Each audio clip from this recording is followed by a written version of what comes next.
Hello everyone, welcome back to my YouTube channel self study में एक बार फिर से आप सभी का स्वागत है। तो प्यारे बच्चों, आज मैं आपको कक्षा 10वीं की जो हमारी हिंदी की पाठ्य पुस्तक संचयन, जिसका हमारा थर्ड पार्ट है टोपी शुक्ला। जी हाँ, जिस पार्ट के बारे में मैंने पिछले वीडियो में संपूर्ण जानकारी आपको दी थी, बताया था कि किस प्रकार जो दो दोस्त हैं अलग अलग कास्ट के होते हुए भी उन दोनों में किस प्रकार से गहरी दोस्ती है, और संपूर्ण पाठ की जो कहानी है मैंने आपको बताई थी। आज मैं आपको इसी पाठ के जो प्रश्न उत्तर है अभ्यास के, उसके बारे में जानकारी देना चाहूंगी। तो चलिए पाठ के अभ्यास के प्रश्नों की तरफ। इफन टोपी शुक्ला की कहानी का महत्वपूर्ण हिस्सा किस तरह से है? तो जो इफन है वो टोपी का पहला दोस्त था। दोनों एक दूसरे के बिना अधूरे थे। दोनों एक दूसरे से कोई भी बात नहीं छुपाते थे। टोपी का इफन की दादी से भी बहुत गहरा नाता था, क्योंकि जो प्यार और अपनापन टोपी को अपने घर में नहीं मिला, वह इफन और इफन की दादी से मिला था। इसलिए कहा जाता है कि इफन टोपी शुक्ला की जो कहानी है उसका एक महत्वपूर्ण अंश था, महत्वपूर्ण भाग था। ठीक है। इफन की दादी ने अपने पीहर क्यों जाना चाहती थी? वो क्यों अपने मायके में जाना चाहती थी, पीहर जाना चाहती थी? इफन की दादी किसी इस्लामी आचार्य की बेटी नहीं थी, बल्कि एक जमींदार की बेटी थी। दूध घी खाती हुई बड़ी हुई थी, परंतु लखनऊ आकर वह दही के लिए तरस गई थी। जब भी वह अपने मायके जाती तो जितना मन होता वह भर कर खाती, खाना खाती, दूध घी पीती अच्छे से, क्योंकि लखनऊ वापस आते उन्हें फिर से मौलवीन बन जाना पड़ता। यही कारण था कि इफन की जो दादी थी वो अपने पीहर जाना चाहती थी। दादी अपने बेटे की शादी में गाने बजाने की इच्छा पूरी क्यों नहीं कर पाई थी? ऐसा कौन सा कारण था जिसकी वजह से दादी की जो इच्छा थी वो मन की मन में रह गई? दादी की शादी एक मौलवी परिवार में हुई थी, और मौलवियों के घर में शादी ब्याह के अवसर पर कोई भी गाना बजाना नहीं होता। यही एक रीजन था, यही एक वजह थी कि दादी अपने बेटे की शादी में गाने बजाने की जो इच्छा थी वो पूरी नहीं कर पाई। अम्मी शब्द पर टोपी के घर वालों की क्या प्रतिक्रिया थी? टोपी था वो एक हिंदू परिवार से बिलोंग करता था, और इफन था वो एक मुस्लिम परिवार से, बट दोनों बहुत अच्छे गहरे दोस्त थे। जब टोपी ने अपने घर में अम्मी शब्द का इस्तेमाल किया तो उसके घर वालों की क्या प्रतिक्रिया होती है? अम्मी शब्द सुनते ही खाने की मेज पर बैठे सभी लोग चौंक गए थे और हाथ में खाना खाते खाते रुक गए। वे सभी टोपी के चेहरे की ओर देखने लगे।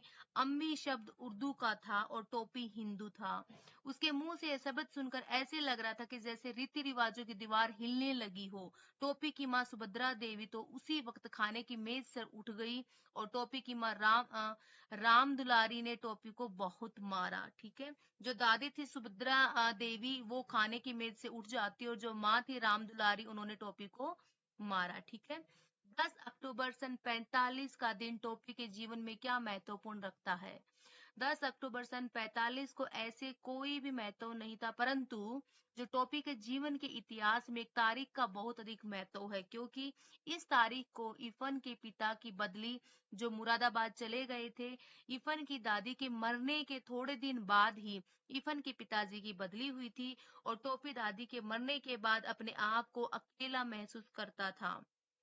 अब इफन के चले जाने पर वह और भी ज्यादा अकेला हो जाता है। इसलिए टोपी ने 10 अक्टूबर सन 45 की कसम खाई कि अब वो किसी भी लड़के से कभी भी दोस्ती नहीं करेगा जिसके पिता कोई ऐसी नौकरी करते हो जिसमें बदली हो सकती हो।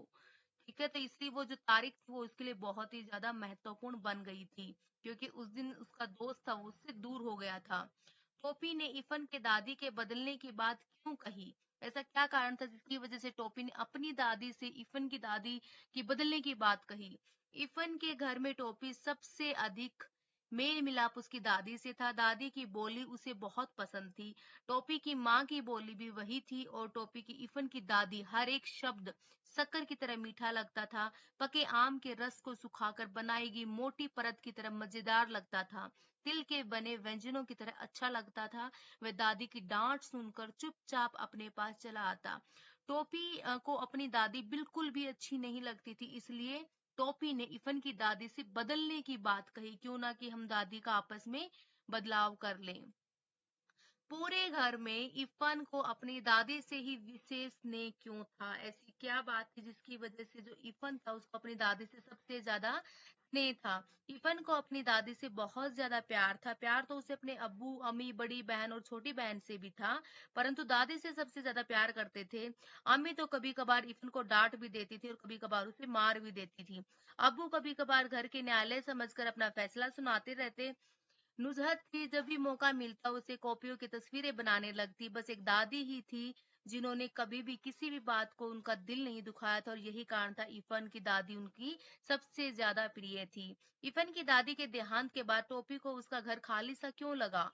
टोपी और दादी के बीच एक गहरा संबंध था, जिसे शायद अगर इरफान के दादा जीवित होते हुए भी बिल्कुल उसी तरह से जब पोते के घर में घर वाले समझ नहीं पाए थे। दोनों अलग अलग और अधूरे थे, एक और दूसरे ने पूरा किया था। मतलब टोपी का सबसे ज्यादा जो कनेक्शन था वो उसकी दादी के साथ में था। दोनों ही प्यार के प्यासे थे और एक दूसरे की प्यास को बुझा दिया था। दोनों अपने अपने घरों में अजनबी और भरे घर में अकेले भी थे, क्योंकि दोनों को ही उनको घर में समझने वाला कोई नहीं था। दोनों ने एक दूसरे के अकेलेपन को दूर किया था। दादी जितना प्यार इफन से करती थी उतना ही टोपी से करती थी। दादी दोनों की कहानियां सुनाया करती थी दोनों को इकट्ठा। और इफन की दादी के देहांत के बाद में टोपी को घर बिल्कुल खाली लगने लगा, क्योंकि टोपी का इफन के घर में दादी के अलावा और कोई नहीं था। वो दादी से अक्सर मिलने जाया करता था। टोपी और इरफान की दादी अलग अलग मजहब और जाति के थे और एक अनजान अटूट रिश्ते में बंधे थे। इस कथा के आलोक में अपने विचार लिखिए। टोपी हिंदू धर्म से था और इरफान की दादी मुस्लिम थी, परंतु टोपी और दादी का रिश्ता जो था वो बहुत ही गहरा और अटूट था। टोपी को इरफान के घर जाने के लिए मार भी पड़ती थी, परंतु टोपी दादी के मिलने और उनकी कहानियां सुनने, उनकी मीठी पूर्वी बोली सुनने रोज इरफान के घर जाता था। दादी रोज उसे कुछ ना कुछ खाने को देती और टोपी कभी नहीं खाता था। उसे तो दादी का हर एक शब्द गुड़ की डली के जैसे लगता था। टोपी और इफन की दादी अलग अलग मजहब और जाति के थे और एक अनजान रिश्ते में बंधे हुए थे और एक दूसरे को बहुत अच्छी तरह से समझते थे। टोपी जब 9वीं कक्षा में 2 बार फेल हो गया, तो बताइए, ज़हीन होने के बावजूद भी कक्षा में 2 बार फेल होने का क्या कारण था?